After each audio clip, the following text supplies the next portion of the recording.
Haleluya, haleluya. Tuhan Yesus memberkati kita semua. Puji Tuhan, kita bisa berjumpa lagi ya, walaupun hanya lewat channel YouTube ya. Kita bisa mewartakan akan kebenaran firman Tuhan. Kita bisa mengabarkan kabar baik yang Tuhan berikan dalam kehidupan kita. Kita bisa mengabarkan kabar keselamatan yang Tuhan janjikan bagi seluruh umat manusia. Puji Tuhan, puji Tuhan. Saya sangat mensupport akan channel ini ya. Saya sangat bersyukur kepada Tuhan bahwa Grace Impact Community mempunyai channel YouTube untuk mengabarkan akan kabar baik ini, saudara-saudara, supaya bisa menjangkau banyak jiwa, tidak hanya dalam lingkungan mahasiswa, tidak hanya dalam lingkungan anggota Grace Impact Community, tapi kabar baik ini bisa tersebar dan banyak orang bisa melihat bahwa Tuhan Yesus itu baik. Puji Tuhan, saudara-saudara yang dikasihi oleh Tuhan. Hari ini saya mau share, saya mau mengabarkan bahwa Tuhan Yesus itu sangat-sangat mengasihi kita semua. Tuhan Yesus mengasihi Anda, Tuhan Yesus mengasihi saya, Tuhan Yesus mengasihi semuanya. Ya, tapi seringkali kita sempat berpikir bahwa Tuhan Yesus tidak mengasihi kita. Ya, seringkali kita berpikir Tuhan Yesus meninggalkan akan kehidupan kita. Tanpa kita sadari kasih Tuhan yang selalu terjadi dalam diri kita itu adalah bukti bahwa Tuhan Yesus sangat-sangat mencintai kita. Kalau kita melihat kebenaran firman Tuhan, banyak contoh tokoh-tokoh dalam Alkitab yang menceritakan bahwa banyak orang-orang yang dikasihi oleh Tuhan, tapi Tuhan izinkan pencobaan demi pencobaan terjadi dalam kehidupan kita. Sehingga kita berpikir pencobaan ini terlalu berat dan Tuhan telah meninggalkan kita. No, Tuhan mengizinkan itu supaya Anda lebih kuat di dalam Tuhan. Kalau kita lihat di Alkitab, banyak tokoh-tokoh, misalnya ada Ayub, ya. Ayub orang yang setia, orang yang saleh, yang mencintai akan Tuhan. Tapi apa? Tuhan mengizinkan pencobaan jadi dalam kehidupannya. Bukan cuma satu, berturut-turut pencobaan terjadi dalam kehidupan Ayub. Tapi apa, saudara-saudara? Tuhan tidak meninggalkan Ayub. Tuhan selalu setia. Tuhan selalu setia di tengah-tengah ketidaksetiaan kita, ya. Jadi jangan kita berpikir Tuhan meninggalkan kita. Hari ini saya menceritakan kepada saudara satu tokoh dalam Alkitab, yaitu Lazarus. Ya, pasti Anda sudah pernah mendengar akan nama Lazarus di dalam Alkitab. Lazarus saudaranya Maria, Lazarus saudaranya Marta. Tuhan Yesus mencintai Lazarus. Kita buka kebenaran firman Tuhan dalam Yohanes 11 ayat yang keempat. Yohanes 11 ayat yang keempat, silakan saudara-saudara baca di rumah, di Alkitab saudara, di handphone atau di mana saja Anda bisa membacakan kebenaran firman Tuhan. Anda baca Yohanes 11 ayat yang keempat. Di situ saudara-saudara, ketika Tuhan Yesus mendengar bahwa Lazarus itu sakit, Tuhan Yesus berkata, penyakit itu tidak akan membawa kepada kematian, tapi akan memuliakan akan Tuhan. Nama Tuhan akan dimuliakan lewat penyakit Lazarus. Saudara-saudara, apakah Tuhan Yesus tidak tahu bahwa Lazarus akan mati? No, Tuhan Yesus tahu, ya. Tetapi kita melihat ada rencana Tuhan yang Tuhan telah siapkan bagi Lazarus. Jika kita melihatkan kebenaran firman Tuhan dalam Yohanes 11 ayat yang ke-6, di situ ketika Tuhan tahu bahwa Lazarus sakit, saudara-saudara, Tuhan sengaja tinggal 2 hari lebih lama lagi. Ya, ada kesengajaan Tuhan. Tuhan telah mengatur semuanya. Tuhan sudah merencanakan semuanya, saudara-saudara yang dikasihi Tuhan. Ketika itu Yesus tinggal 2 hari lebih lama lagi, tidak langsung menjumpai Lazarus yang dia dengar sakit. Padahal Tuhan Yesus sangat mengasihi Lazarus.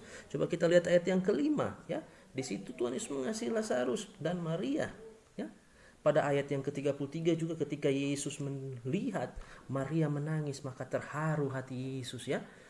Yesus bersedih bersama-sama Maria dan Marta. Sangat-sangat mengasihi. Saudara yakin dan percaya, Tuhan Yesus mengasihi Anda, Tuhan Yesus mengasihi saya. Tapi Tuhan mau kita terlatih, Tuhan mau kita kuat di dalam Tuhan. Lewat apa dia melatih akan kehidupan kita? Ya, lewat pencobaan. Tapi Tuhan tidak pernah meninggalkan kita. Tak pernah Tuhan janji hidupmu akan bebas dari duri, saudara-saudara. Tak pernah Tuhan janji lautan itu akan tenang. Engkau akan menjadi seorang nahkoda kapal yang sangat hebat, yang sangat kuat jika Anda berlayar melewati banyak-banyak gelombang. Kalau Anda hanya berlayar melewati air yang teduh, maka Anda bukan menjadi nahkoda yang kuat karena Anda tidak terlatih untuk melewati itu. Ya, tetapi firman Tuhan berkata, Tuhan menjanjikan selalu menyertai akan kehidupan kita. Saudara-saudara yang dikasihi oleh Tuhan, Tuhan sengaja membiarkan Lazarus sakit. Bahkan sampai Lazarus mati. Saudara-saudara, Lazarus mati, saudara-saudara. Tapi Tuhan sengaja membiarkan itu. Beberapa hari kemudian Tuhan datang membangkitkan Lazarus yang telah mati beberapa hari. Secara ilmu medis, saudara-saudara, itu tidak mungkin. Secara ilmu kedokteran, secara ilmu pengetahuan, itu tidak mungkin.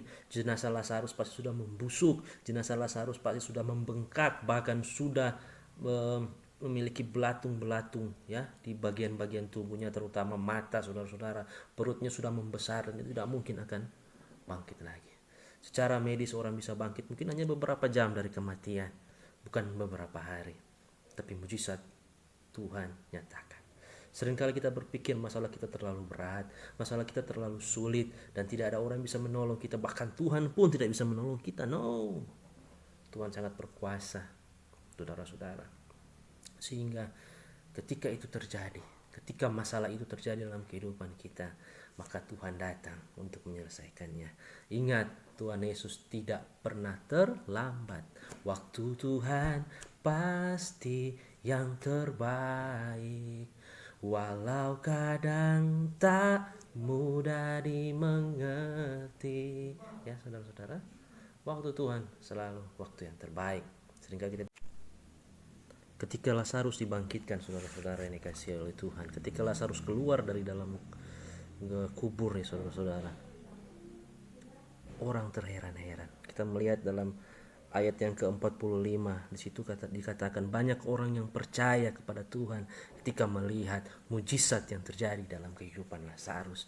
Begitu juga dalam kehidupan kita, ketika orang-orang melihat pertolongan Tuhan yang begitu besar terjadi dalam kehidupan kita, pertolongan Tuhan yang begitu luar biasa yang terjadi dalam kehidupan kita, maka orang akan percaya bahwa kita menyembah Allah yang hidup.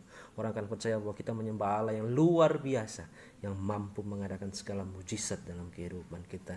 Dialah Yehovah Rafa, dialah Yehovah Jireh ya, yang ada dalam kehidupan kita ya. Saudara-saudara yang dikasihi oleh Tuhan, percaya Tuhan Yesus mengasihi akan kehidupan kita. Meskipun banyak pencobaan, meskipun banyak yang Tuhan izinkan terjadi dalam kehidupan kita yang begitu berat, kita harus percaya bahwa Tuhan sangat-sangat mengasihi kita. Tetap teguh berpegang kepada Tuhan, tetap teguh berharap kepada Tuhan. Karena rencana Tuhan, waktu Tuhan, pasti waktu-waktu yang terbaik. Puji Tuhan, semoga share firman Tuhan hari ini bisa menguatkan akan iman kita, menguatkan iman percaya kita kepada Tuhan, dan membuat kita yakin bahwa kita menyembah Allah yang luar biasa, dan kita tidak akan melepas keselamatan yang Tuhan sudah berikan dalam kehidupan kita. Puji Tuhan, inilah kebenaran firman Tuhan. Tuhan Yesus memberkati kita semua. Tuhan Yesus memberkati kita semua, memberkati yang luar biasa, berkat jasmani, terutama berkat-berkat rohani jadi bagian kita. Saya berdoa Grace Impact semakin maju dalam pelayanan. Saya berdoa channel ini berkembang untuk menjangkau jiwa-jiwa dalam nama Tuhan Yesus Kristus. Mari kita berdoa bersama-sama. Tuhan Yesus memberkati Grace Impact Community. Tuhan Yesus memberkati akan semua pendengar yang kabar ini, supaya keselamatan menjadi bagian kita. Di dalam nama Tuhan Yesus Kristus. Haleluya. Amin. Puji Tuhan. Shalom. Tuhan Yesus memberkati.